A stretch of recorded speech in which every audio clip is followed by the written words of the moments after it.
कोई भी साधना है, कोई भी क्रिया, कोई कर्म है, कोई भी कार्य है, हम जिस कार्य को करने चलते हैं हम उसको उसी समय कर पाते हैं जिस समय हम पूर्ण रूप से संतुष्ट हो जाएं कि जो कार्य मैं कर रहा हूं इसका ये फल होगा।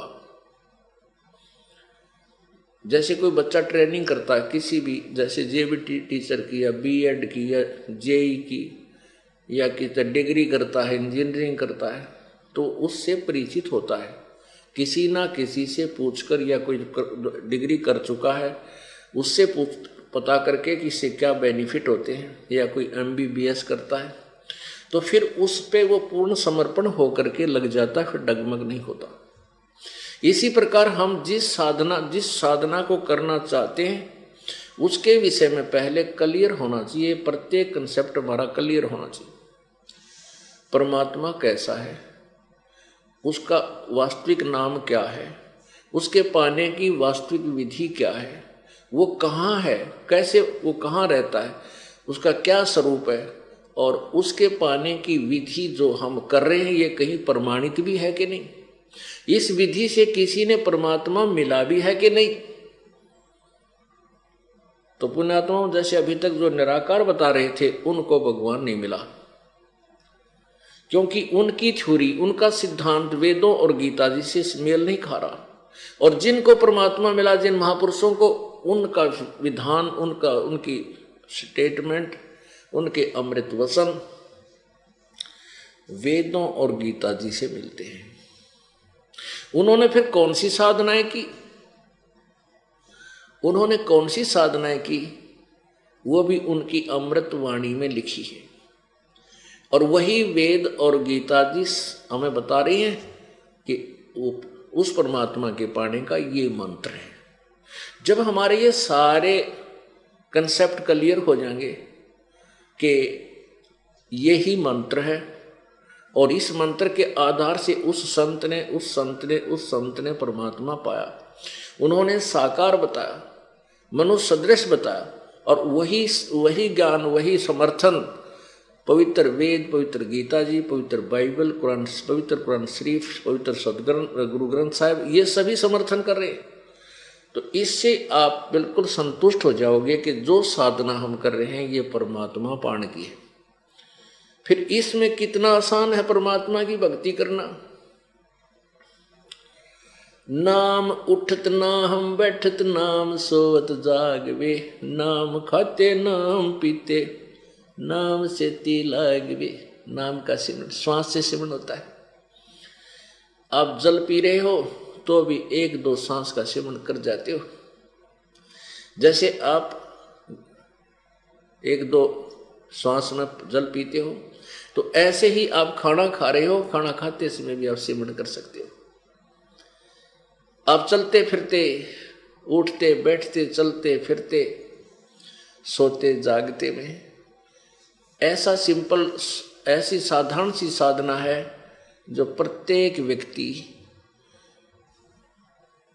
और भाई बहन, बेटी, बुजुर्ग, नौजवान, बच्चे, बालक सभी कर सकते हैं। हम परमात्मा से इतना दूर कर दिए अनाड़ी अज्ञानी साधकों ने।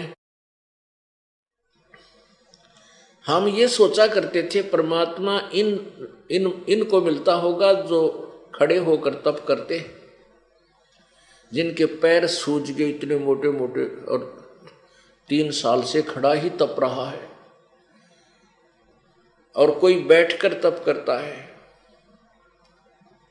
तो हम ये सोचा, या घर त्याग कर चले गए जंगल में, लाल कपड़े पहन लिए, हम सोचा करते भगवान ऐसे मिलता होगा। फिर ऐसे भगवान मिलता है तो हमारा नंबर कति नहीं आवे। हम तो ये इतना कठिन काम होवे को नहीं हो सकता।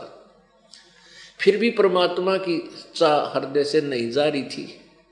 अपना जैसा भी बने था, जैसा भी ज्ञान अज्ञान था, उसके आधार से हम साधना किया करते थे। तब जब परमात्मा का तत्व ज्ञान प्राप्त हुआ, फिर भक्ति हमने वो उसी तरह प्रारंभ कर दी। उसके फिर परिणाम निकले, बहुत ही अच्छे परिणाम निकले। परमात्मा क्या बताते हैं, हम क्या सोचा करते थे, जैसे कोई ऐसे बैठ कर साधना कर रहा है, आंखें बंद कर कर समाधि लगा रहा है, भाई ये तो भगवान तो मिल गया होगा।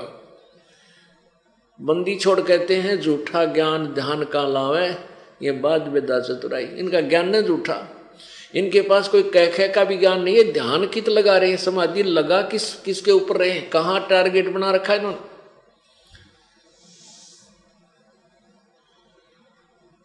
अब क्या बताते हैं, डंब करें डूंगर चढ़े अंतर छीनी झूल, जग जाने बंदगी करेंगे बोवें सूल बबूल। डंब डूंगर चढ़े, डूंगर माने ऊंचे ऊंचे स्थान पर विराजमान हो जाते हैं। दुनिया देखे महात्मा बैठा है और फिर आकर्षित होकर के प्रणाम करने जाओ और 10 रुपये चढ़ावे, इसलिए ऊंचे स्थान पर बैठ कर नो दिखावट डोंगी डोंग करके नो पूरी आसन पदम लगा के धूना दाना लगा के चिमटा गाड़ के दाढ़ी दूढ़ी बढ़ा के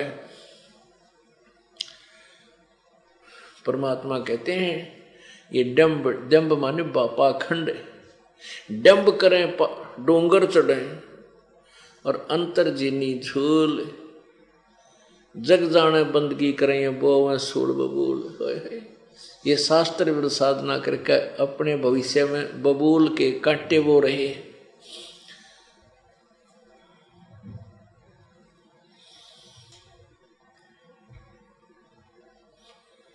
जो घर त्याग जाते हैं उसके विषय में परमात्मा कहते हैं केवल घर त्याग देने मात्र से परमात्मा प्राप्ति नहीं हो सकती। परमात्मा मिलेगा सत्य साधना से, पूर्ण संत से उपदेश लेने से और आजीवन मर्यादा में रहने से, तब भगवान मिलेगा। एक भक्त बता रहा था, जैसे ये दास जब इस तत्व ज्ञान से परिचित हुआ, उपदेश देने का आदेश मुझे नहीं मिला था, तब तक अपने सर्विस करते समय अपना कोई मित्र साथी वहाँ बैठता जिसने भगवान की कथा सब आवे थी, उसके सामने चर्चा करने लग जाते थे। तो क्योंकि सबके अंदर ये अज्ञान भरा हुआ है, ये दास बताता कि कबीर भगवान, तो उनकी तोड़ी पड़ जाती, ये कि तो भगवान ले आया यो कबीर। कबीर भी कोई भगवान कभी सुना नहीं, देखा नहीं, किसी पता ना सुना आज तक। वो तो एक कवि था, जुल्हा था, शूद्र जाति का था, और फिर अपनी अटकल के लगाते हुए कहने संत तो वो हैं जो घर त्याग कर चले जाए, बाल ब्रह्मचारी रहे।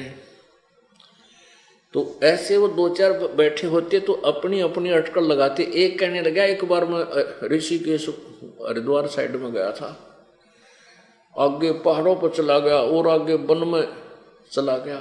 वहाँ एक विशेष चर्चा का विषय था कि यहाँ एक ऐसे संत रहते हैं नीवस्त्र,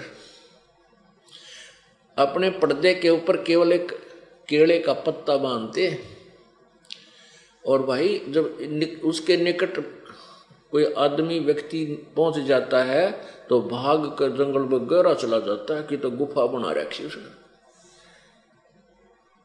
तो वो कहता है एक दिन मैं वहां गया तो ऐसी चर्चा का विषय हो रहा था कि वो साधु इस टाइम से बाहर आ जाता है, तो घने व्यक्ति 10, 15, 20, 30 व्यक्ति नो देख रहे इधर उधर कहाँ से दिखा। वो कहने लगे उस दिन वो हमने पीछे से जाता हुआ दिखा, बस थोड़ा सा झलक पड़ी, फिर वो एक तरफ एकदम जंगल में घुस गया।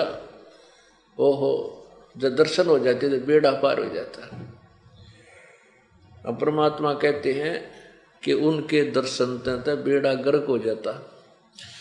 अब क्या बताते हैं कि केले की कोपीन है और फूल पान फल खाही, नर का मुख नहीं देखते जो बस्ती निकट ना जाही। वो जंगल के रोज हैं जो मनुष्यों विद के जाही, निस्तिन फिरे उजाड़ में नो भगवान पावे नहीं।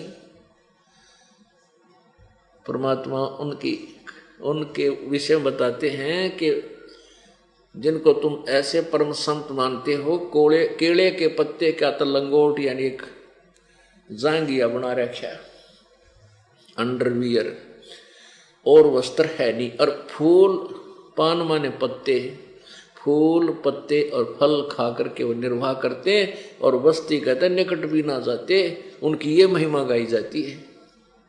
कहते हैं फूल केले की कोपीन है जिनका वो फूल पान फल खाही, और नर का मुख नहीं देखते, जो आदमी देख को भाग जाते हैं, और बस्ती निकट ना जाही, वह जंगल के रोज हैं। रोज एक नील गाय को कहते हैं, जो जंगल में पशु भागते रहते हैं और देख का आदमी निकट आ जाए तो भाग लेते हैं, खखाट आ जाते हैं डर के मारे। तो कहते हैं वो जंगल के रोज हैं वो संत, जो आदमियां बिदक के बाजे, जो आदमियों से डरे और निस्तिन फिरे उजाड़ में परमात्मा पावे नहीं। वो दिन रात उस उजाड़ में धक्के खावा जंगल में, उस निर्जन वन में, न्यो भगवान नहीं मिले।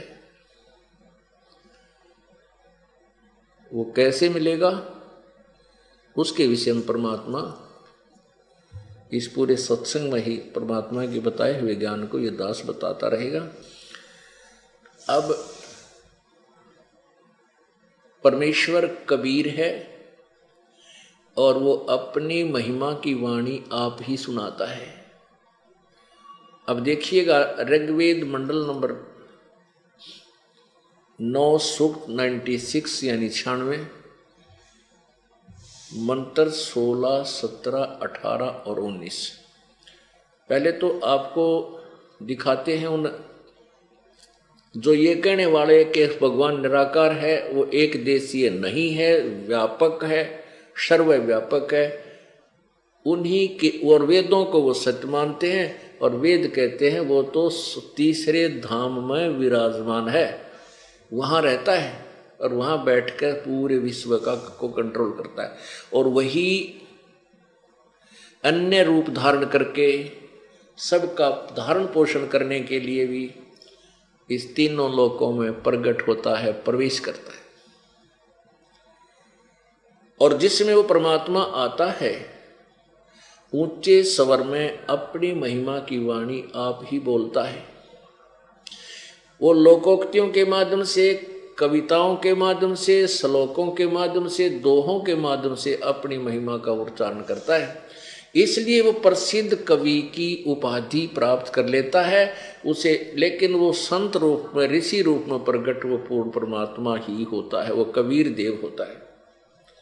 पहले आप देखें इन ऋषि महर्षियों और उनके अनुयायियों के द्वारा किया गया हिंदी अनुवाद ऋग्वेद मंडल नंबर 9 सूक्त नंबर 96 के मंत्र 16 से 20 का। फिर ये दास आपको दिखाएगा इसका वास्तविक अनुवाद ये बनता है। देखिएगा ऋग्वेद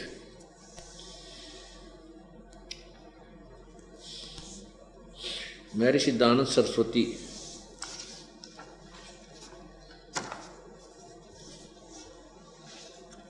ये है, प्रकाशक है सार्वदेशिक आर्य प्रतिनिधि सभा, महर्षि दानंद भवन, रामलीला मैदान, नई दिल्ली। और मुद्रक है ये है महर्षि दानंद कृत, महर्षि दानंद सरस्वती कृत। वैसे तो इन्होंने इस महर्षि दानंद की इतनी महिमा बना रखी थी कि इसके नाम से ये वेद वे क्या करते कि अच्छा महर्षि दानंद द्वारा अनुवाद कर रखा, लेकिन ये इतने झूठे हैं ये लोग। यहाँ महर्षि दानंद कृत लिखा है, 9वां और 10वां, 9वां और 10वां जो मंडल है ये महर्षि दानंद के द्वारा अनुवादित नहीं है, ये और संत के द्वारा है। ये देखो इसका आपको दिखाता हूँ, ऋग्वेद भाष्यम।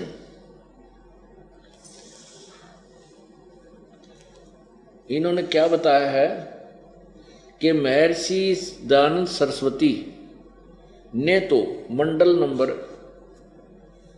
1 से 6 का अनुवाद कर रखा है, और श्रीपाद दामोदर सातवलेकर ने मंडल 7 से लेकर 10 का अनुवाद किया है। ये देखिएगा ऋग्वेद भाष्यम महर्षि दानंद सरस्वती, संपादक दानंद समर्पण, विश्व मानव उत्थान परिषद, पंजीकृत 46/5, सामुदायिक केंद्र, पूर्वी कैलाश, नई दिल्ली। ये यहाँ से छपा है और यहाँ ये प्रकाशक है इसके। एक स्वामी दानंद की ये पॉइंट जो है यही एक पूरे उसके वक्तव्य में सत्य है। वेद सब सत्य विद्याओं का पुस्तक है। महर्षि दानंद प्रकाशक है विश्व मानव उत्थान परिषद पंजीकृत, ये वही है।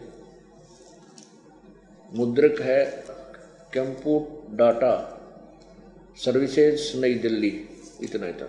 तो ये कह रहे हैं कि श्री दयानंद ने तो केवल ऋग्वेद मंडल नंबर 1 से 6 का अनुवाद किया, से 7 से 10 किसी और ने किया। और ये इसके नाम पर बेच कर दानंद के नाम की जहां मोहर लगी पाई, तो श्रद्धालुओं ने उस बुक को सहर्ष स्वीकार कर लिया। और इस दानंद की ऐसी महिमा बना रखी थी सुख की, इसको कह पता नहीं था। भक्ति और अध्यात्म ज्ञान का ज्ञान नहीं था, न ही इसको कुछ संसार व्यवहारिक बातों का ज्ञान था, ना कोई समाज सुधार का ज्ञान था। ये तो कति अनाड़ी था। अब इन्होंने इसके ऊपर लिखा है, देखो ऋग्वेद मंडल नंबर 9 और 10, देखो ये मोहर लगा दी महर्षि दानंद सरस्वती। और यहां लिखा है महर्षि दानंद सरस्वती करत। प्रकाशक है सार्वदेशी कार्य प्रतिनिधि सभा, महर्षि दानंद भवन, रामला मैदान, नई दिल्ली। ऋग्वेद आर्य भाषा भाष्य महर्षि दानंद सरस्वती कृत। बेचन के मारे नाड़ा झूठ और बोल दी कि बिक जाएगा इस नाम ते, तरह गजब हुई। मुद्रक है Prince offset printers 1510, Pataudi house Daryaganj, नई दिल्ली। अब इसमें आप देखिएगा मंडल नंबर 9 सूक्त 96। अब 16 नंबर में, मंत्र नंबर 16 में इसमें ये कहा कि हे परमात्मन, सर्वोपरि रहस्य श्रेष्ठ नाम जो आपकी संज्ञा है, जो तुम्हारी संज्ञा है, आप उसका ज्ञान कराएं। इसका सीधा अर्थ है कि हे परमात्मा, वेद बोलने वाला ब्रह्म कह रहा है कि हे परमात्मन, आपका जो सबसे श्रेष्ठ नाम है ना, गुप्त, जो गुप्त सही नाम है आपका, आप उसका ज्ञान कराएं। इसका उत्तर यहाँ दिया 70 में। शिशु जगानम हरियंतम मर्जंती सुगंती वहीन मरुतो गणेन कबीर गिरभी कावेना कबीर सोम संत सोम पवित्र अत्यति रेभन। इसमें इन्होंने क्या बना दिया कि शिशुम, उस परमात्मा को, देखो शिशु माने यहां लिखना था वो शिशु रूप में प्रकट होने वाला परमेश्वर जो सदा प्रकट है।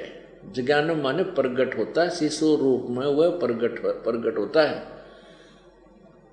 प्रकट है, जो तो आ जाता है। तो जो अत्यंत कमनीय है उसको उपासक लोग ऐसे ऐसे करते हैं। अच्छा देखो इन्होंने क्या किया है कि गुणों का द्वारा वर्णन करते हैं यहाँ। और कवि, इन्होंने कवि अलग कर दिया, गिर भी अलग कर दिया।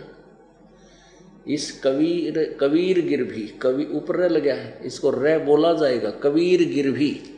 तो कबीर गिर भी, यहां कबीर गिर भी लिख दिया, यानी कबीर वाणी। देखो यहां हम कबीर लिख दे, कबीर, जैसा सुबह के सत्संग में विश्लेषण करके बताया था कि जहां जैसे यजुर्वेद है, यजुर्वेद के विषय में कोई लिखा हुआ लेख होता है और वहाँ यजु भी लिख दिया जाए, यजु, जैसे ये यजु बोलते हैं, यजुर कहो यजुह कहो, रह के हलंत लगा दिया जाए तो यजुर बन गया। जहाँ पर भी यजुर शब्द लिखा मिलेगा और उस यजुर्वेद के विषय में कहा जा रहा हो तो सिंगल यजुर भी जो लिखा होगा तो भी यजुर्वेद उसका लिखना पड़ेगा।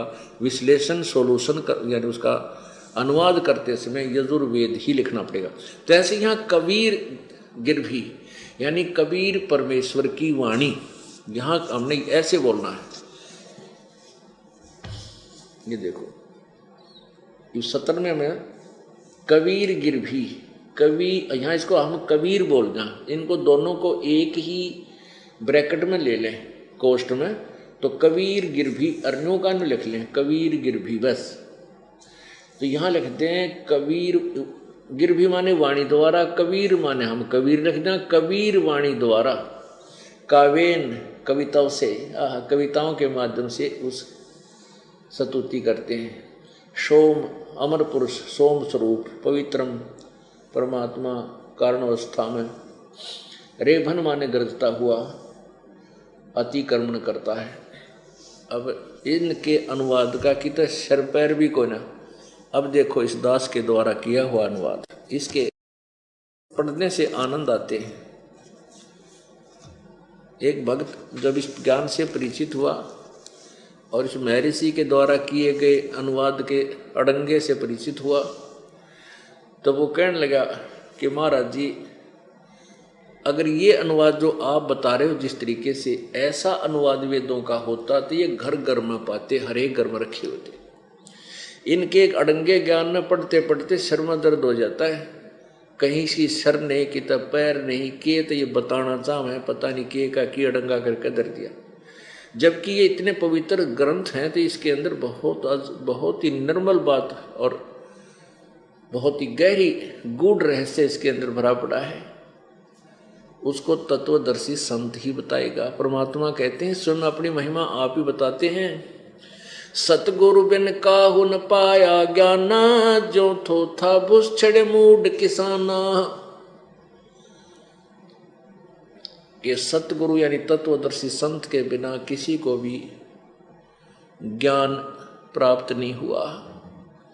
जैसे मूड किसान और थोथे भूस को कूट रहा हो, क्योंकि बुद्धिमान किसान तो थोथे भूस ने कुटे को नहीं, छिड़े नहीं।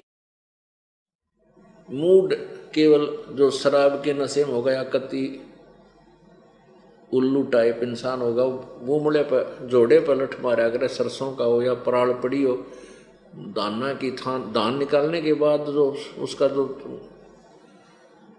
पराल बच जाती है, वो घास बच जाता है, तो उसने कोई कुटे तो उसमें क्या निकलेगा। ऐसे ही परम संत के बिना, तत्व ज्ञान के आधार के बिना जो साधना करते हैं, वो थोथा भूस पर लठ मार रहे हैं, उसको कूट रहे हैं, उससे कुछ लाभ नहीं होना, हानि होनी है। तो फिर क्या बताते, गुरु बिन वेद पढ़े जो प्राणी, समझे न सार रहे अज्ञानी। अब इन्होंने वेदों को पढ़ा, आप पर निष्कर्ष निकाल लिया, अपने अपने हिसाब से अनुवाद कर डाले। गुरु के बिना इन वेदों को पढ़ेगा वो अज्ञानी ही रह जाएगा, इस वेदों का सार नहीं समझ सकता। गुरु बिन वेद पढ़े जो प्राणी, समझे न सार रहे अज्ञानी। ओह, अब ये सारे अज्ञानी थे, ये महर्षि दानंद और ये बड़े बड़े ऋषि वशिष्ठ, विश्वामित्र, वशिष्ठ जी, और यहाँ तक ब्रह्मा विष्णु महेश तक अज्ञानी थे, तत्व ज्ञान से अपरिचित। अब यह बात फिर खटकेगी, जो दास अब प्रवचन कर रहा है, हर कोई नया भगत आ रहा होगा, और क्योंकि हम ब्रह्मा विष्णु महेश को तो सर्वेश्वर, सर्वज्ञ, सर्वशक्तिमान और पता नहीं क्या क्या मान रहे थे, तो उनकी महिमा हमने सुनी कहाँ से, जानी कहाँ से, हमारे को बताई गई किसके आधार पर। तो बताने वाले वक्ता कहते थे कि हम पुराणों के आधार पर भगवान विष्णु, शिव और ब्रह्मा जी की तथा देवी जी की हम आपको सत्य कथा सुना रहे हैं, जबकि वह सारी असत सुनाया करते थे। अब देखिएगा श्रीमद् देवी भागवत महापुराण, इसमें भगवान विष्णु के ज्ञान का पता चलेगा, ये कितने ज्ञानी थे। अब ये पॉइंट जो है ना, और कितने वो पहले के महर्षि विद्वान थे जो सतयुगों वेद पढ़ा करते, ये देखिएगा श्रीमद् देवी भागवत गीता प्रेस गोरखपुर से प्रकाशित है। श्रीमद् देवी भागवत, मोटा टाइप, केवल हिंदी, संपादक हनुमान प्रसाद पोदार, चिमनलाल गोस्वामी। और ये कहाँ से प्रकाशित है? गीता प्रेस गोरखपुर से। प्रकाशक एवं मुद्रक हैं गीता प्रेस गोरखपुर, गोविंद भवन कार्यालय, कोलकाता का संस्थान। इसके प्रथम स्कंद में प्रश्न नंबर 28 से हम आपको सुनाएंगे श्री विष्णु जी के विचार, वो कितने विद्वान थे। पहला स्कंद प्रश्न नंबर 28।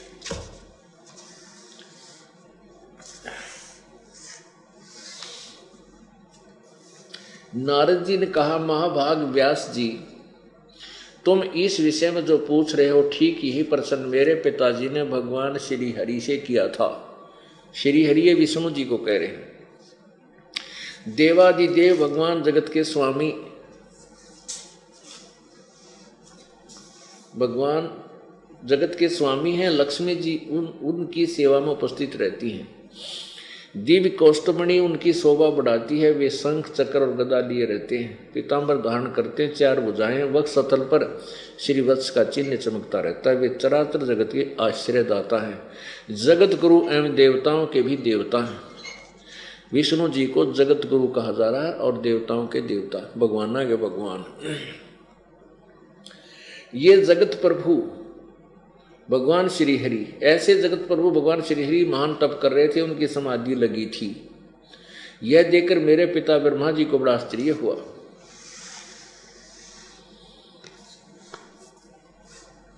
अतः उन्हें उनसे जानने की इच्छा प्रकट की। ब्रह्मा जी ने पूछा, प्रभु आप देवताओं के अध्यक्ष, जगत के स्वामी और भूत भविष्य एवं वर्तमान सभी जीवों के एकमात्र शासक हैं।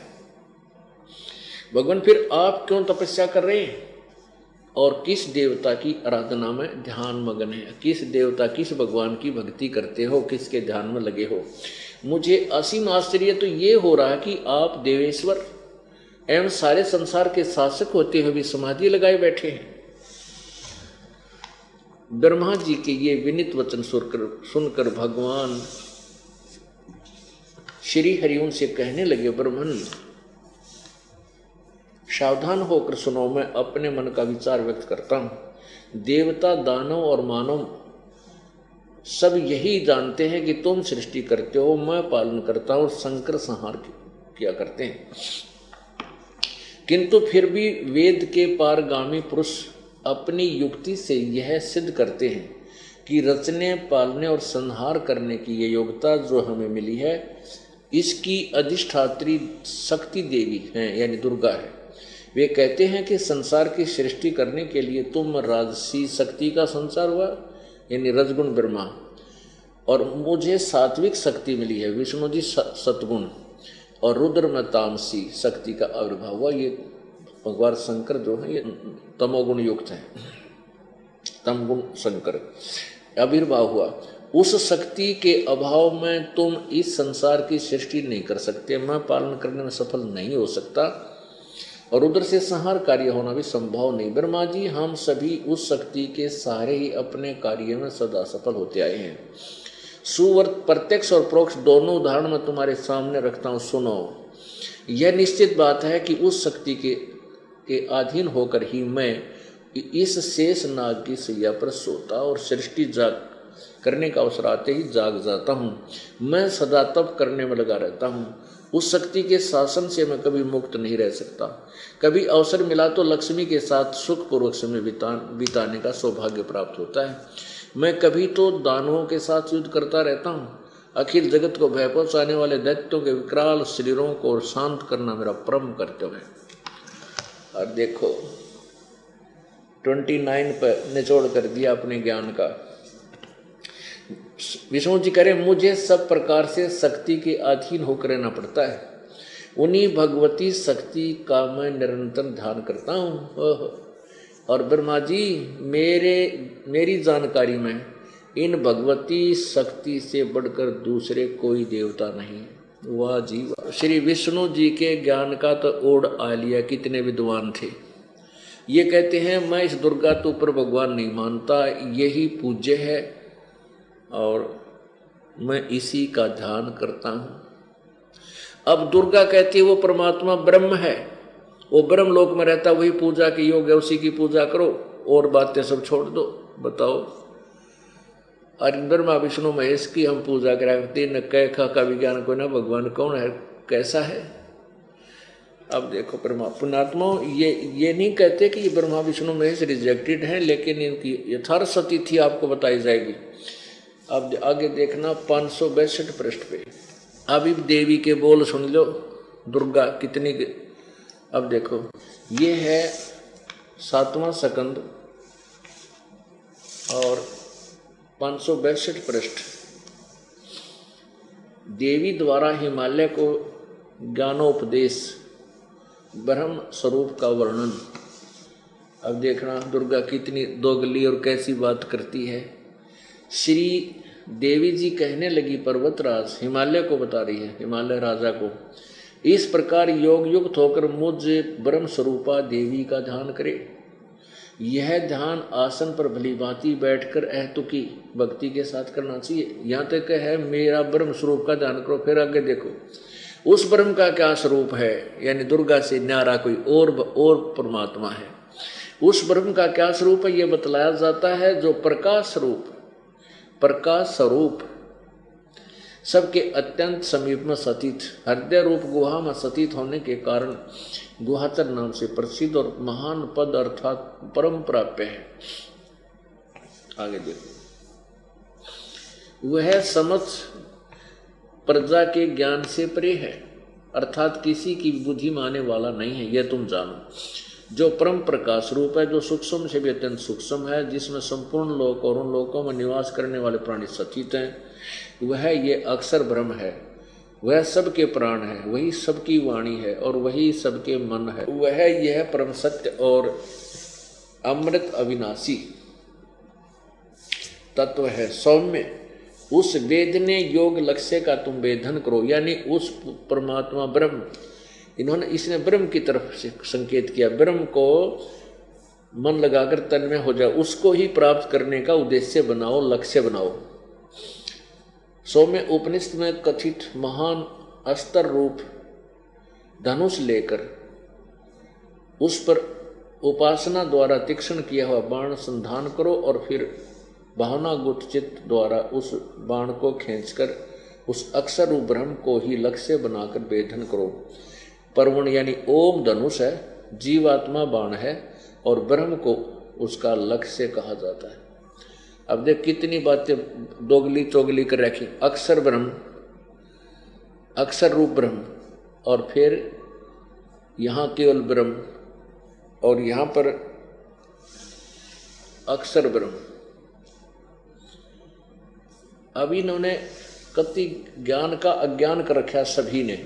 अब दुर्गा बोल रही है कि उसका ओम नाम है और ब्रह्म को लक्ष्य बनाकर कहा जाता है, यानी ओम नाम के द्वारा ब्रह्म की भक्ति करो। और वो ब्रह्म कहाँ रहता है, ये 563 पृष्ठ पे।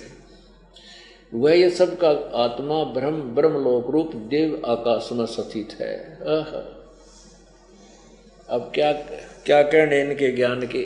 कभी तो कहती है दुर्गा के मुझ ब्रह्म स्वरूप का ध्यान करो, फिर कर नहीं उस ब्रह्म का स्वरूप बताया जाता है, उस ब्रह्म का, और उसका ओम नाम है, ब्रह्म उसका लक्ष्य है, ओम नाम का से उसको प्राप्त करो और वो ब्रह्म लोक में रहता है। विष्णु जी कहता है कि मैं दुर्गा से ऊपर किसी को भगवान नहीं मानता, ये सबसे इसे आगे कोई देवता है कोई नहीं। और दिखाऊं अन्य ऋषियों को कितना ज्ञान था, कैसा ज्ञान भरा था उनमें। पुण्यात्माओं, हमने परमात्मा के विषय में पवित्र हिंदू समाज में जन्म होने के कारण जो भी ज्ञान परमेश्वर के बारे में, भगवानों के बारे में सुना है, उसका आधार हमने पुराण ही मान रखा था। ये वक्ता यूं कहते थे शिव पुराण में ऐसा लिखा है, विष्णु पुराण में ऐसा लिखा है, देवी पुराण में ऐसा लिखा, हम वहां से बता रहे।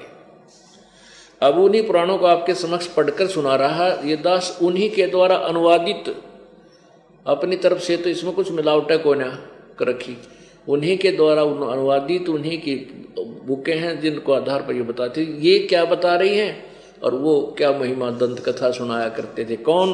वो नकली संत ऋषि और गुरु। ये देखिएगा, ये छठा स्कंद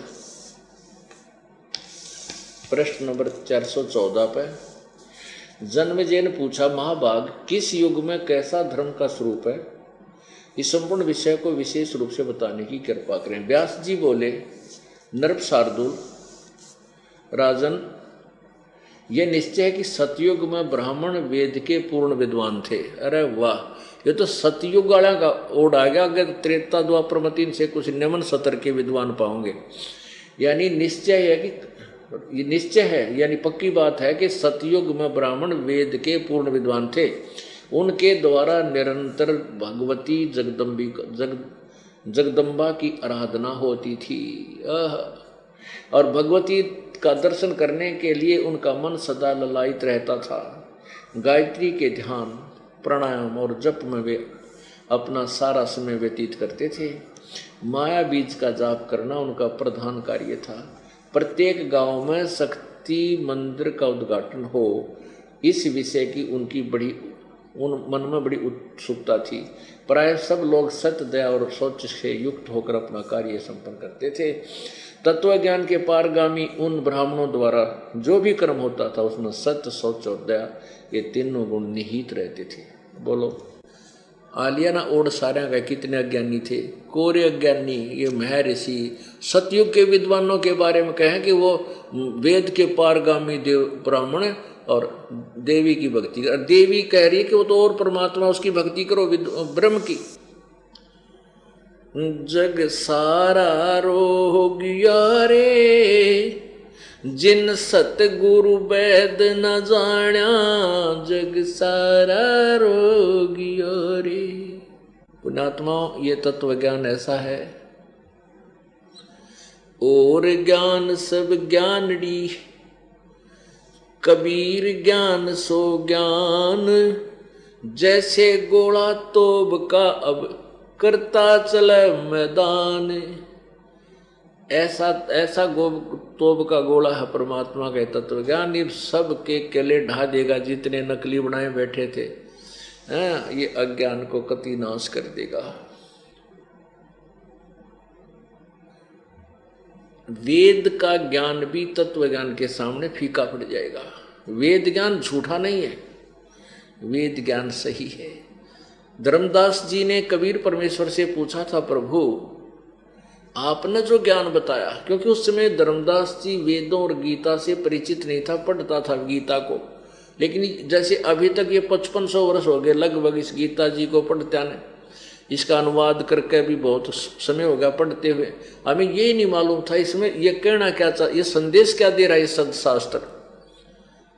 अब आपके समक्ष इसका न्यारा न्यारा विश्लेषण कर दिया गीता जी हमें क्या बताना चाहती है। तो उस समय धर्मदास जी को परमात्मा ने अपना ज्ञान दिया और धर्मदास जी को उसके गुरुओं ने बता रखा था। पूर्व के गुरु ने जैसा अज्ञान अपने को पता था और वेदों और गीता का, वेदों और पुराणों का आधार बना करके ज्ञान दे रखा था पवित्र हिंदू समाज में। तो धर्मदास जी ने कहा, प्रभु आपने जो ज्ञान बताया और आपको मैंने सतलोक में देख लिया, आप पूर्ण परमात्मा हैं, आपका ज्ञान बिल्कुल अद्वितीय है। तो परमात्मा इससे सिद्ध हो गया कि वेद और ये कतेब, ये पुराण पूर्णतः सारे झूठे हैं, इनका ज्ञान सही नहीं है। परमात्मा बोले नहीं भाई, वेद कतेब झूठे ना भाई, झूठे हैं जो समझे नाही। ये वेद और पुराण और ये कतेब कहते हैं ये झूठे नहीं हैं, इन झूठे वो हैं जो इनको समझ नहीं पाए। ये हमें क्या सत संदेश दे रही। अभी तक हम ब्रह्मा विष्णु महेश जी को अजर अमर समझा करते थे, सर्वेश्वर, इनके कोई माता पिता नहीं है। और ये खुद कहते हैं हमारा तो जन्म मृत्यु होता, हम अविनाशी नहीं है।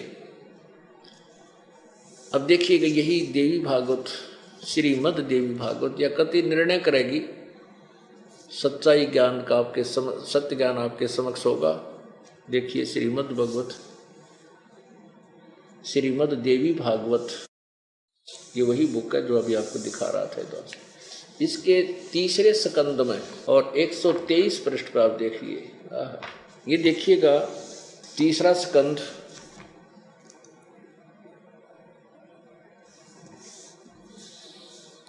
और पृष्ठ 123 123 पे, और ये अध्याय है 4 और 5 इकट्ठा अनुवाद किया गया है इसका। इसमें भगवान विष्णु दुर्गा के विषय में यानी शक्ति अपनी माता के विषय में कह रहा है, तुम शुद्ध स्वरूपा हो, यह संसार तुम ही से उद्भासित हो रहा है। मैं ब्रह्मा और शंकर हम सभी तुम्हारी कृपा से विद्यमान हैं। हमारा आविर्भाव, ओहो, हमारा आविर्भाव यानी जन्म और तिरोभाव मीन मृत्यु हुआ करता है। हमारा तो जन्म और मृत्यु होता है, केवल तुम ही नित्य हो, जगत जननी हो, प्रकृति और सनातनी देवी हो। यहाँ देखना, प्रकृति शब्द आपके गीता जी में काम आओगा कि दुर्गा को प्रकृति कहते हैं। यहाँ देखिए भगवान शंकर बोले देवी यदि महाभाग विष्णु तुम ही से प्रकट हुए हैं, यानी तुमसे जन्म हुआ है, तो उनके बाद उत्पन्न होने वाले ब्रह्मा भी तुम्हारे बालक हुए। फिर मैं तमोगुणी लीला करने वाला शंकर क्या तुम्हारी संतान नहीं हुआ? अर्थात मुझे भी उत्पन्न करने वाली तुम ही हो। नीचे और देखो, इस संसार की सृष्टि, स्थिति और संहार में तुम्हारे गुण सदा समर्थ हैं। उन्हीं तीनों गुणों से उत्पन्न हम ब्रह्मा, विष्णु एवं शंकर नियम अनुसार कार्य में तत्पर रहते हैं। थोड़े से लेख ने कितनी बात, कितने कंसेप्ट क्लियर कर दिए। एक तो ये कर दिया कि ब्रह्मा विष्णु महेश का जन्म मृत्यु होता है, ये अविनाशी नहीं है। दूसरा ये कर दिया कि दुर्गा इनकी माँ है। तीसरा ये कर दिया कि रजगुण ब्रह्मा है, सतगुण विष्णु, तमगुण शिव जी। तीन बात स्पष्ट होगी इस इतनी लाइनों में। अब क्या है पुण्यात्माओं, भाई गुरु बिन सतगुरु बिन काहू न पाया ज्ञाना, जो थो था वो छड़े किसाना। गुरु बिन वेद पढ़े जो प्राणी, समझे न सार रहे अज्ञानी। परमेश्वर कबीर जी ने इस तुष जीव को ये दिव्य दृष्टि दे डाली, जिसके आधार से दास ने इन सदग्रंथों के, सदग्रंथ तो एक समझो समुद्र है, और समुद्र में हीरे मोती लाल होते हैं, तो उनको मुरजीवा यानी गोताखोर जा करके और मुट्ठा भर के बाहर ले आता है। तो ऐसे ही इस समुद्र से ये मोती निकाल निकाल कर बाहर आपके समक्ष ये दास ला रहा है। परमेश्वर कबीर जी की कृपा से, गुरुदेव की रजा से, उनके आदेश से सब कार्य हुआ है। और आप पुण्यात्माओं के ऊपर रहम है, मेहर है कि आपको मनुष्य जन्म, और ऊपर से आपके लिए इतना भरसक प्रयत्न प्रभु करा रहा है कि ताकि आप परमात्मा को पहचान सकें और अपने लोक में जा सको। यहाँ असंग जन्म हो गए दुर्गति कराते।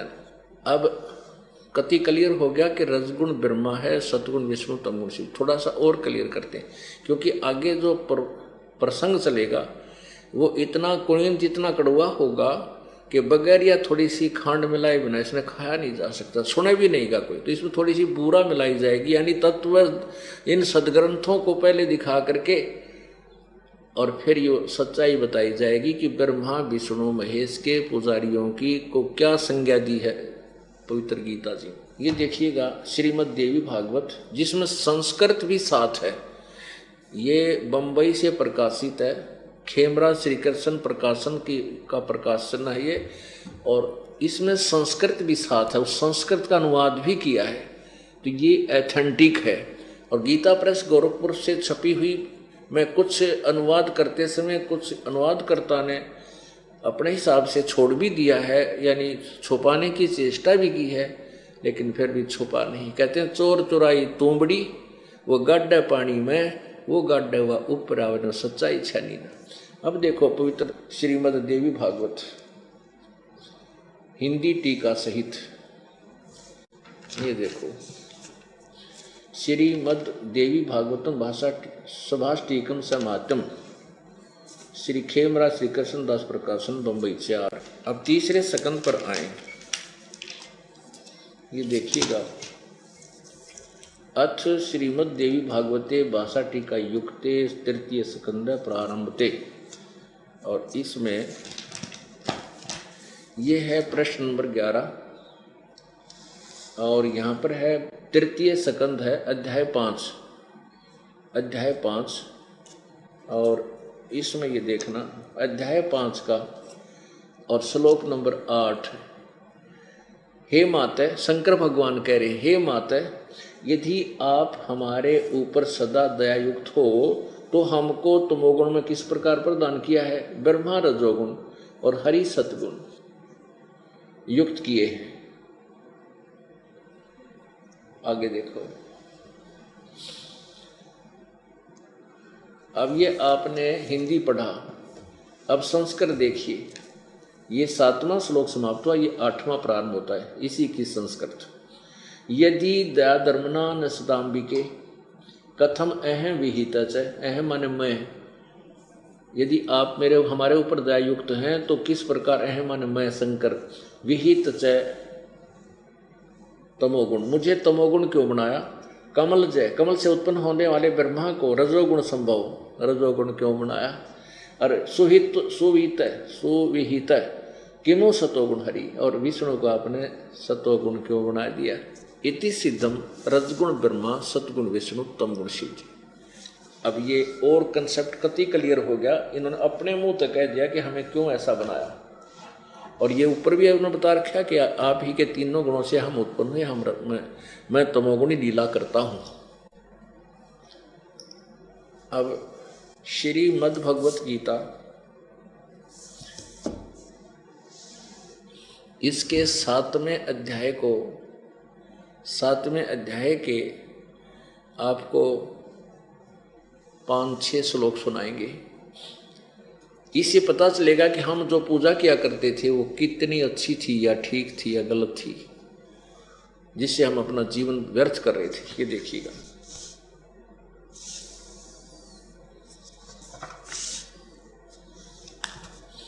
अध्याय नंबर 7, ये देखिए अध्याय नंबर 7 मंत्र नंबर 12 श्लोक 12 से शुरू करेंगे। और भी जो सतोगुण से उत्पन्न होने वाले भाव हैं, जो रजोगुण से तथा तमोगुण से होने वाले भाव हैं, उन सबको तू मुझसे होने वाले हैं ऐसा जान, परंतु वास्तव में उनमें मैं और वे मुझ में नहीं हैं। गीता ज्ञान दाता कौन है? ये काल है, ज्योति निरंजन है, इसको ब्रह्म भी कहते हैं, ब्रह्म।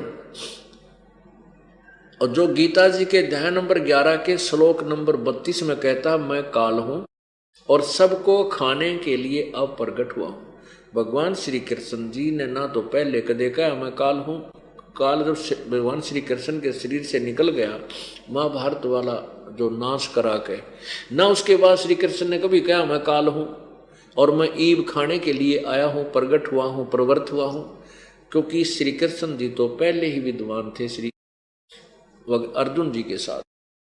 तो इसी सिद्ध है कि श्री कृष्ण जी के अंदर काल बोला था, वो भी प्रमाणित करेंगे। अभी 5 दिन इसलिए ये समागम रखा जाता है प्रभु के प्रकट आगमन दिवस पर, कि एक तो इसमें छुट्टी हो जाती, छोटे छोटे बच्चों की भी, सब माता पिता फ्री हो जाते हैं।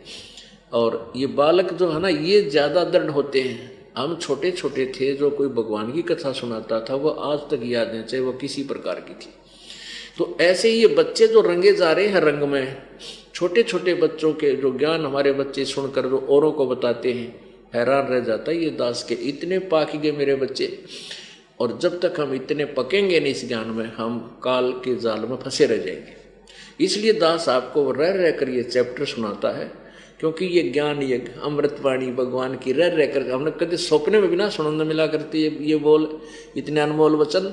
और अब आज वर्षा कर रखी है मेरे परमात्मा ने अपने बच्चों के ऊपर, वर्षा कर रखी है, रह कर मेहर बख्श रहे हैं। CD के माध्यम से बुक दे रखी, उनको पढ़ो, फिर सत्संग सुनो। तो ऐसे ही हम धनी होकर के सतलोक में चले जाएंगे और पाप रहित होकर सतलोक जाएंगे। अब ये काल क्या कहता है कि जो रजगुण से होने वाले भाव, रजगुण माने ब्रह्मा, और तमगुण रजगुण ब्रह्मा से जीवों की उत्पत्ति, यानी वासना प्रेरित होकर के और ये संतान उत्पत्ति करते सभी प्राणी। और फिर विष्णु जी से सतिथि, सतोगुण विष्णु से सतिथि, एक दूसरे में मोह ममता जग से जकड़े हुए हम हैं सतिथि। और तमोगुण शंकर से जो संहार हो रहा है, इसका मुख्य कारण मैं हूं, काल बोलता है। क्योंकि काल भगवान इस ब्रह्म को, ब्रह्मा विष्णु महेश के पिता को 1 लाख मानव शरीरधारी प्राणियों का नित आहार करने का, प्रतिदिन आहार करने का श्राप लगा हुआ है। उस श्रापवश ये ना तो अपने पुत्रों को सही वेद बताता, ब्रह्मा विष्णु महेश को पता नहीं हमारा पिता कौन है। और उसी के पाने के लिए, ब्रह्म के पाने के लिए इन्होंने बहुत 12-12 हजार तक, कई हजार वर्षों तक समाधियां लगाई, लेकिन ब्रह्म प्राप्ति नहीं हुई, क्योंकि इन्होंने वेदों अनुसार साधना की, चारों वेदों अनुसार।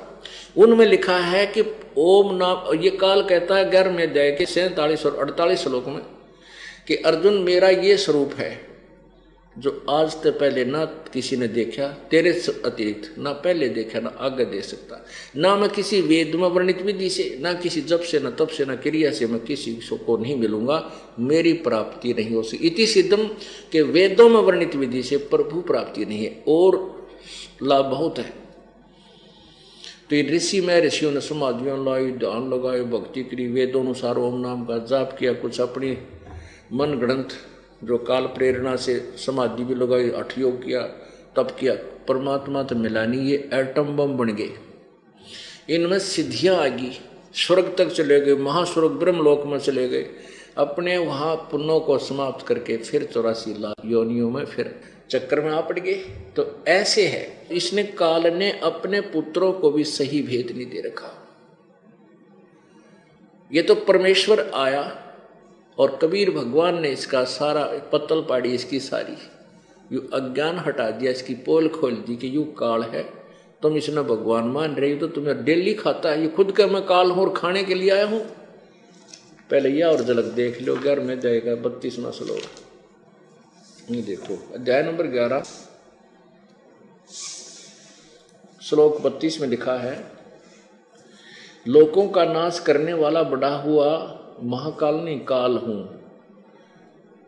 प्रवृद्ध है काल है अस्मि, काल हूं, इस समय इन लोगों को नष्ट करने के लिए प्रवृत्त हुआ हूं। जो प्रतिपक्ष की सेनाओं में सतित योद्धा लोग हैं, वो तू ना मारेगा तो भी नहीं रहेंगे, ये सब तेरे बिना भी नहीं रहेंगे, अर्थात तू युद्ध ना करेगा तो भी मारे जाएंगे, इन्हें खाऊंगा। अब ये खुद कहता है कि मैं काल हूं, तो ये काल बोल गया गीता जी को, ये काल है ज्योति निरंजन अर्थात ब्रह्म।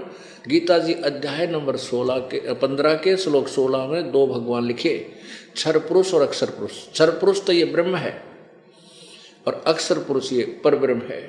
फिर 17वें में जो लिखा है कि उत्तम पुरुष है तो अन्य, जो 16 में जो वर्णित है दो भगवान, इनसे कोई और है वो पुरुषोत्तम, और वही पूर्ण परमात्मा वास्तव में अविनाशी है, तीनों लोकों में प्रवेश करके सबका धारण पोषण कर।